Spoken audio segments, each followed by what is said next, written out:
basically getting a professional to come back. Big shot from Mykal Fox and Maestre down on the canvas for the first time as a pro. That was that counter left hand off the slip. Ladies and gentlemen, welcome to the Second Win Sports Media. I'm your host, Rashid Hammond, and alongside, it's your boy, Caesar Fantastic. Today we have a very special guest in the building, ladies and gentlemen. We have no other than the professor himself, Mykal Fox. How's it going, champ? Good, man. I appreciate y'all. Thanks for having me. Man, anytime, brother. You know, I go to all the fights, man, and I see you, brother. You be in the building, man. I mean, from the amateurs to the pros to, everywhere, brother. One thing I can say, two things for certain. You was dedicated and really live, sleep, and breathe boxing, brother. You know, yeah, nah, for sure. Yeah, brother. I if anybody, I'm gonna stamp and say somebody that I see everywhere, every event, showing support to all the younger fighters as well as the older fighters, etc. You one of those ones that's in the building, brother. And I got nothing but respect to you, your brother, and your father, man, for keeping the sport of boxing alive. And one thing too about you two brothers, y'all don't duck no wreck. You fight whoever's in front of you. You don't care who it is. And I recognize all the above, champ. Just give me your flowers while you're here. I appreciate that, man. I appreciate that. Man, we just be out here. We fighting because we love to do it. And we've never really had, me nor Alonzo as far as ever had the luxury of being able to pick and choose who we fight anyway. So as far as me, there's never been a reason for me to say no to whoever they mentioned to me. Yes, indeed, man. I see it, man. I that's one thing about you. You guys have a very quality resume of opponents that's on your box rec, man, for sure, brother. You know, so just give my flowers, man. A lot of people tend to wait till people move on before they give people their props, but I'm giving yours here while you can breathe and smell them, brother. Yeah, man, I appreciate that tremendously. Most definitely, brother, man. You got a big fight coming up, and back home in town. You know, you under the Jetta Promotions, man. How was that, man? Being back home and under Jetta Promotions, man. How was that?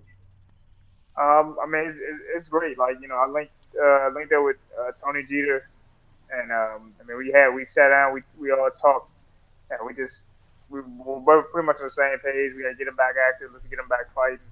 And we inked the deal, and before I know it, May or early June, I had an opponent in Donald Ward coming up. So this is good. This is good. We're looking to make this. We're looking to make this just a good thing. We're going to make this deal a good thing for mutually beneficial for both of us. So I'm just happy to be back. It's my first fight back home in 5 years. Wow. First fight back in the ring in 2 years, and I was on the first ever Maryland live card against Chop Corley back in 2018. That was when Tony first. That's when Tony first got a hold of Maryland Live, and he's done great things with it. Yes, indeed. I remember that card too. That was a back and forth chess match. Y'all was rumbling that day, man.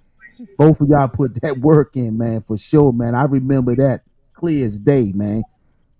We were so anxious to see it that, man, we had to stream it because it was streaming at the time too. So, and people were watching it, man. But one thing about it, man, the color commentating, man. What got you involved in that, man? Oh man, I just I kind of always wanted to do it. So back in like earlier in 2018, I did one.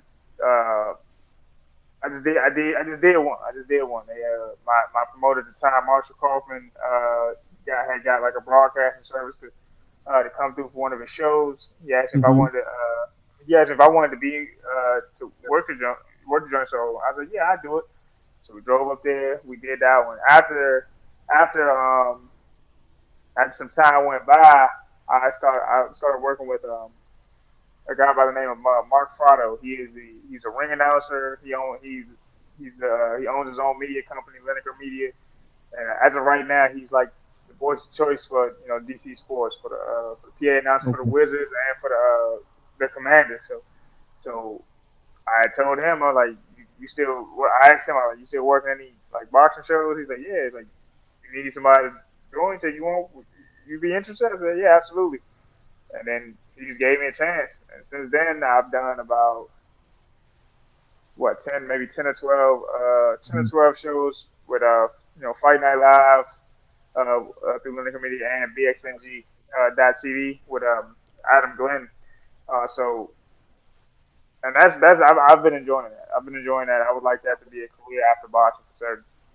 Yeah, you pretty good at it too, brother. Let you know that too, man. Yeah. I see you work, bro. You really good. You professional. And when I first came to a Tony Jetta show, you was actually a color coordinate, doing that event as well, right? And I was like, yeah, Mike all over the place, man. He fighting, he announcing, you know what I'm saying, ring doing the color coordinate, commentating, this everything. I say, man, one thing about this brother, and he loves boxing, man, and he's really is a true asset to it, man. And I'm gonna pass it on to C's, man. C's got them in-depth questions for you, brother, man. I'm gonna give it on to him. I want to start with something from this past weekend. As somebody who's been a part of a controversial decision in the past, how do you think Oshaquie might feel after? How did you feel, and how do you feel like Oshaquie might feel after such decision? I mean, I can see it in his face. I mean, I could relate. The only thing crazy to me is that I was fighting for a vacant title when they stuck me up. He was defending his title, and I think it probably stung a little more. It surprised me that they would do that to actually do that to a world champion. I didn't really see Conceição like really being dominant. They had you have the old adage, you got to fight the champ to beat the champ and things like that. I mean, but he wasn't landing. He wasn't landing nothing crazy. He was probably a little busier, but you want to talk about effective like shots, eye catching shots. That credit goes to Oshaquie. So I mean, it's in the moment when it happened to me, I was kind of just on autopilot. I couldn't believe what I heard, and like everything from until I got back to the locker room was a bit of a blur. Not necessarily a blur. I remember what was going on, but I just was kind of just like I said in like an autopilot, in shock. I couldn't believe what happened. And, I mean, I could see that in Oshaquie's face, and it's rough. That was rough, and I mean, I was sitting like on the couch. I wasn't looking at the TV at that point. Then I heard the name, and I'm like turned over like real quick, like For real? What? yeah, I couldn't. I mean, I know it happens often. I mean, I was, shocked. I was hella shocked when it happened to me, but I was shocked that night too, or Saturday night. Do you think it highlights like a larger issue in the sport? I mean, honestly, yeah. I mean, it was someone was talking about. I was just talking about earlier. Like, a lot of these people that judge fights have never fought. They don't know the nuances of boxing and the way a fighter's gonna know it. I was talking to a couple other fighters. Like I've been saying for the past, at least for the past like 3 years that maybe more that maybe retired fighters should consider becoming judges. You know what I mean? Consider becoming judges. They'll see it differently. I mean, it won't totally eliminate controversy, but I mean, I know a fighter would be able to articulate at least explain what he saw and how he scored the fight, things like that. I knew it was about to be an issue as soon as they said that the 3 judges were relatively inexperienced in world title fights. I knew that it just perked up my antenna. Like, we in for something. They about to be on something. That's my next question was, what changes you think? You said like retired fighters and things, right? You think that's like one of the main changes that might be able to be implemented to change such decisions? Yeah, I think that would. I think that would help. I mean, I think that would definitely help. Just because, like I said, and then some of these judges are getting up there in age and things like that. Mm-hmm. But you see, like, I mean, you like former fighters, they're used to crowds and crowd reactions. I think they'd do better to be able to ignore that and be able to judge it as much more Yeah, fairly than evenly. Yeah. what we're accustomed to now. Mm-hmm. And what message you think this sends to like young fighters just starting their careers? You think, fighters go through so much sacrifice, and for a young fighter to see stuff like this and to say, man, do I really want to do that? Like, what message you think that sends to them? I mean, honestly, it's a message that's just in life. It's not just in boxing. It's just that you do everything right, and you still may not get what you earned. I mean, that's not just in boxing. That's in life. Mm-hmm. So I mean, but that's the message. I mean, that's the message I received the night it happened to me, and every time I see it happen, before and after my world title fight. So I mean, but that's society. That's society. That's society now. That's just Yes, do life everything has. you're supposed to do. And then in the moment when it happens, it's like you look. All you can do is look at you. Like, oh, I did everything. You said it was going to work like this if I did it like that, and then they don't. And then no one has an answer for you. Mm-hmm. All right, now you got a fight coming up, July 20th, Maryland Live, man. How you feel going into it?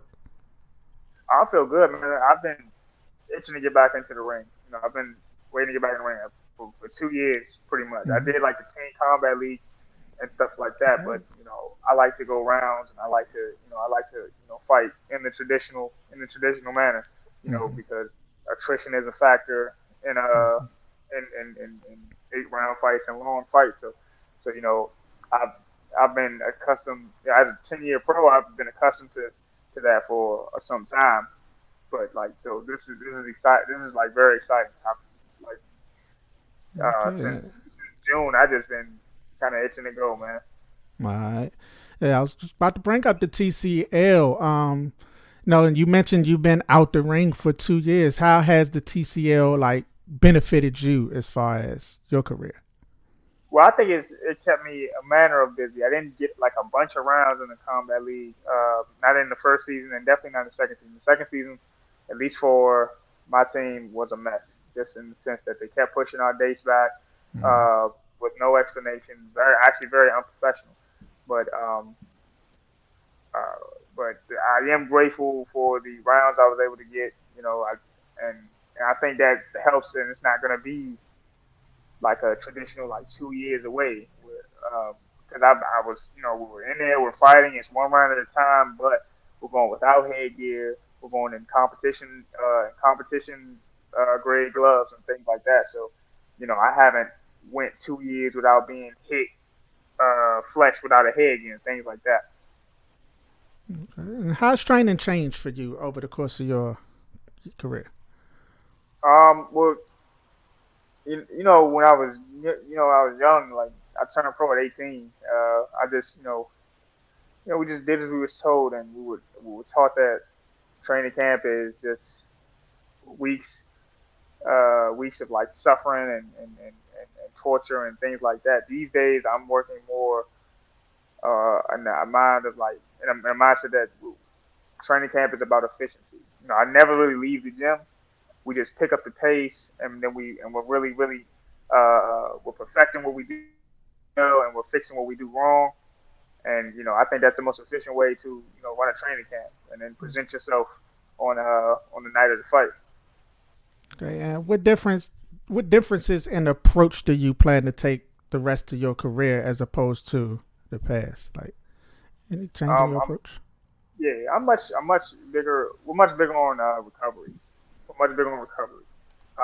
They tell all athletes, man, grind it out or push through this and that. But you know, when you put your body through the ringer, you have to let it allow it a chance to recover.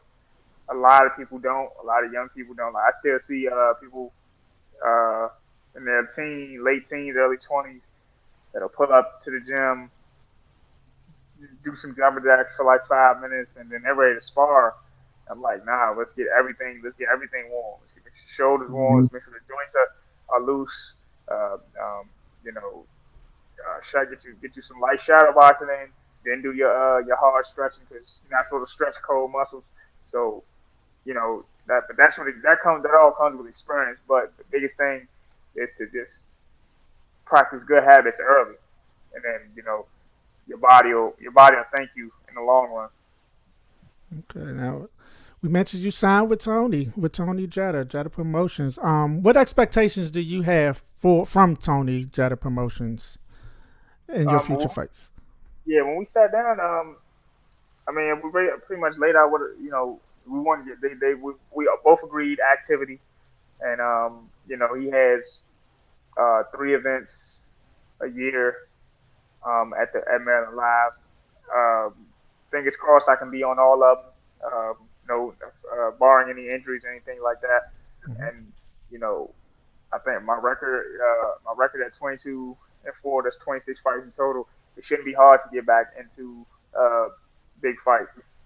The main thing I told him is though, I know that every fight isn't going to be the next big one, but those fights in between, I do want do want to go up against somebody with a respectable record. That was the main thing I told him. I don't really want no lopsided records. I don't want no 6-10 guys or nothing like that. I want guys that know that have won before. Donald Ward has a lot of fights. He has, I think, over close to 40. But he still has more wins than losses. So he's not going to lay down for anybody he's been in with. Anybody that was supposed to be something in the sport. Tony Harrison went on to be a world champion, and a boatload of other guys. But that was the main thing I told him. I don't want these guys to just come in for a check. I want them to fight. I want them to attempt to try and win.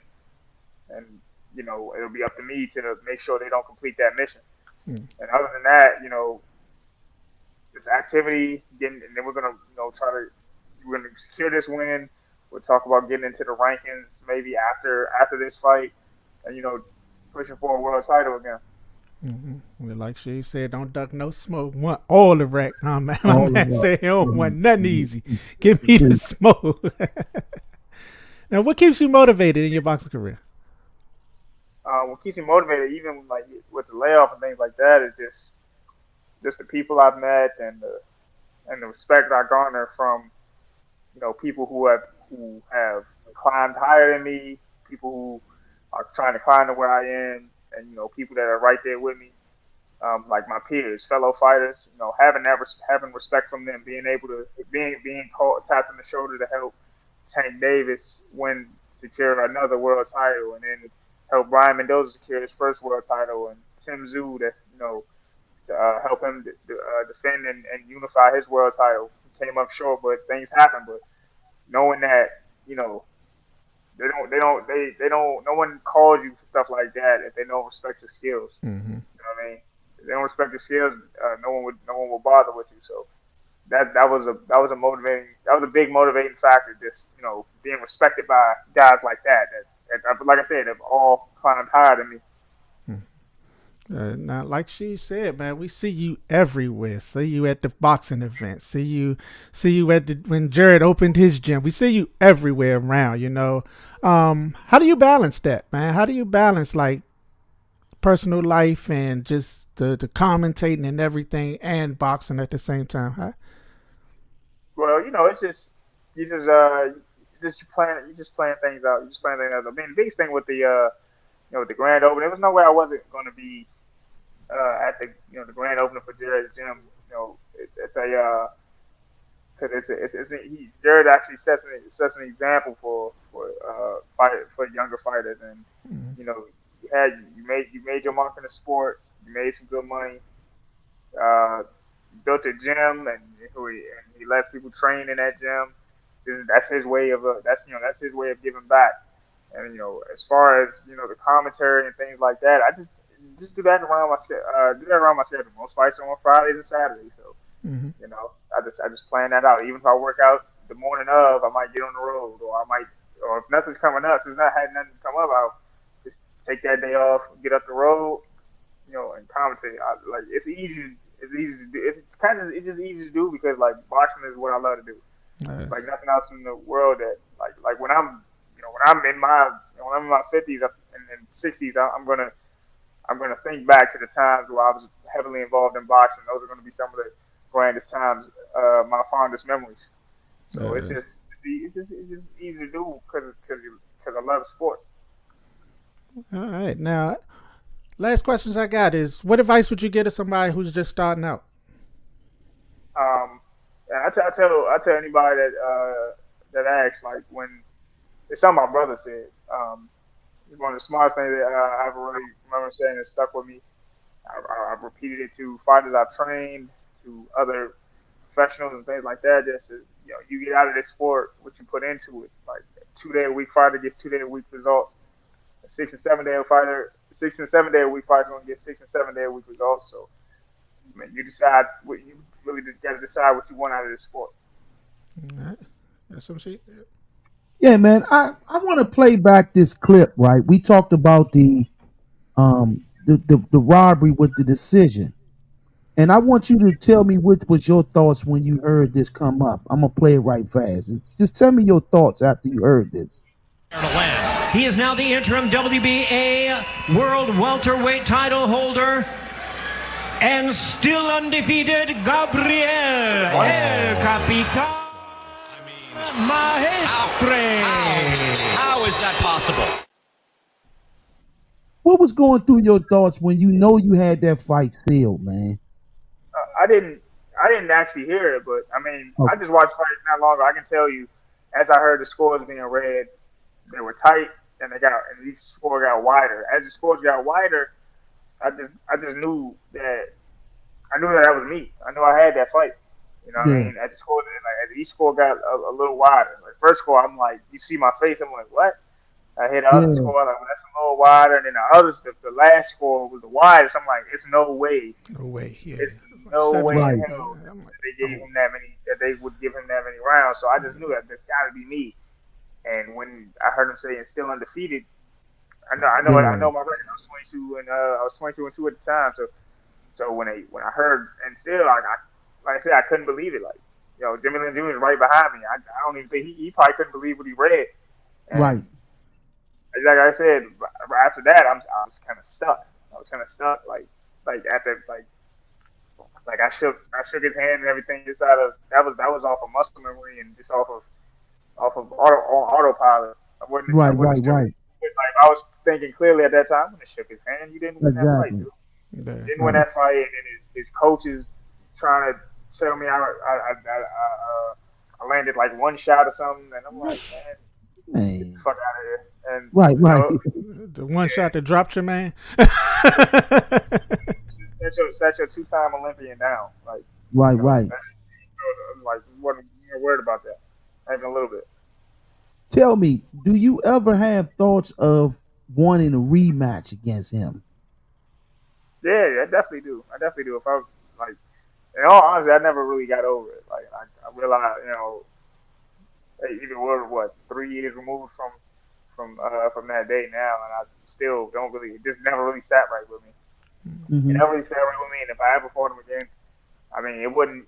I mean, it would just be purely to try to avenge what happened that night. There's no belt involved. It'd just be, get a little pocket some money, and Right. then just try to get back. Just try to.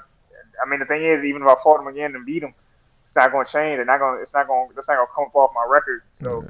Everybody know what happened that fight. Everybody know you won that fight.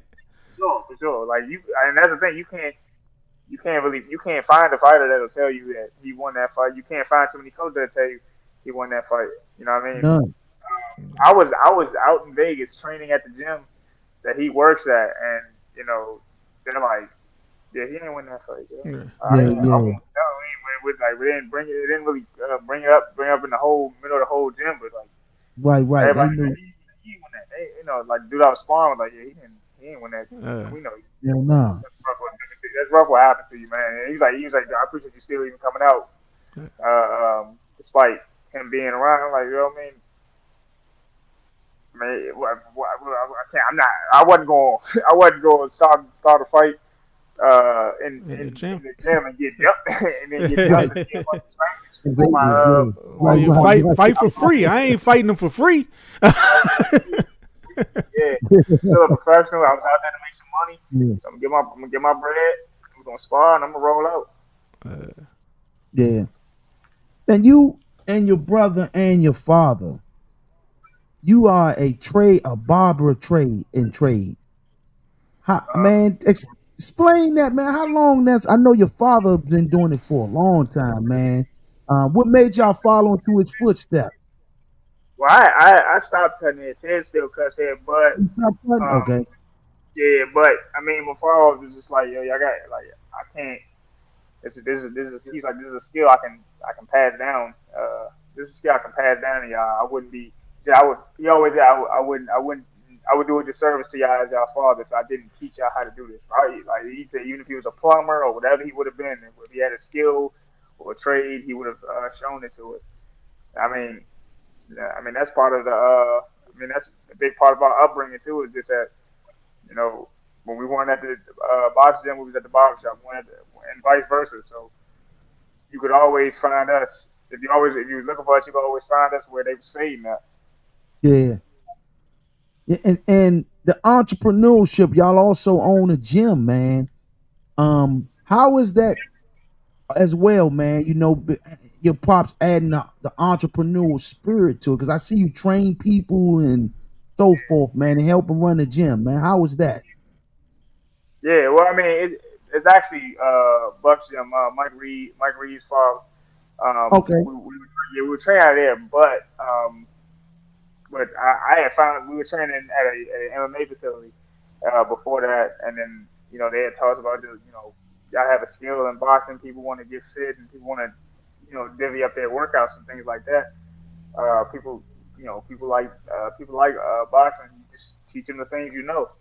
Okay. It started with just training people that wanted to be fit. Like one of my first clients, he was just a police officer. He was just trying to get fit, drop some weight, and then I started teaching classes at a couple different facilities, and then it transitioned to me actually training a fighter. Like me, like without my dad, it was everything the kid was gonna learn at that time was what I was gonna show him. So I took on that challenge, and then me and my dad kind of teamed back up, and we coach amateurs together.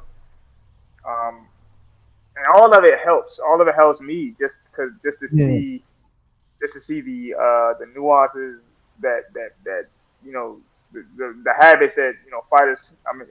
Or their people training have, and then watching some of the kids and training them. You might see them after a few years. You should realize it made me realize that some of these fighters, even as professionals, develop bad habits at a very young age. Yeah. And they're not like he's been doing this. Nobody was ever able to fix it. He's been doing this for years. Yeah. So when you see something like that, you realize when a fighter comes along and takes advantage of that bad habit, you realize he lost that fight 20 years ago, back when he was 12. Exactly. Real talk. He didn't just lose it on that night. That fight was lost a long time ago. Real talk.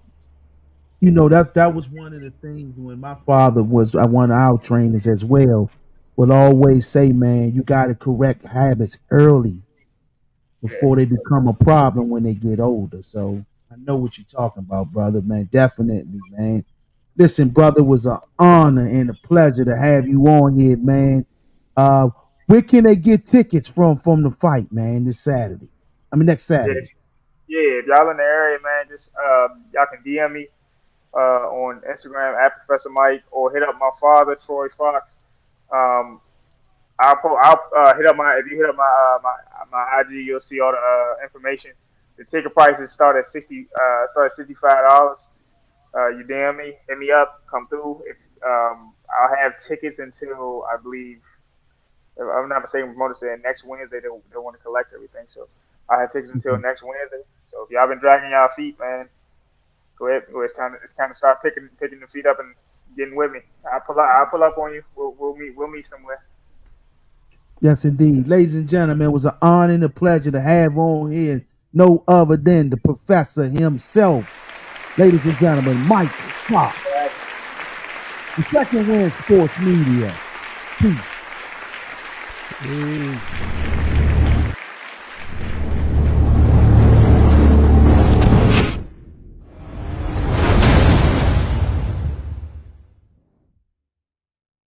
The Second Wind Sports Media and DMV Boxing Legend would like to introduce to you our new sponsor. Ladies and gentlemen, yes, El Paso Mexican Restaurant, located at 6151 Richmond Highway, Alexandria, Virginia. Ladies and gentlemen, yes, we have El Paso Mexican Restaurant. Also, if you're looking to pregame every fight night, amateur or pros, come out to El Paso Restaurant. They will guarantee you a discount. All you have to do is say that DMV Boxing Legend and the Second Wind Sports Media sent you, you will get a discount. This episode has been brought to you by Raw Vegan Plant-Based Protein Powder, the undisputed champion of plant-based protein powder. I got mine. It's time for you to get yours. Visit rawvegan.com.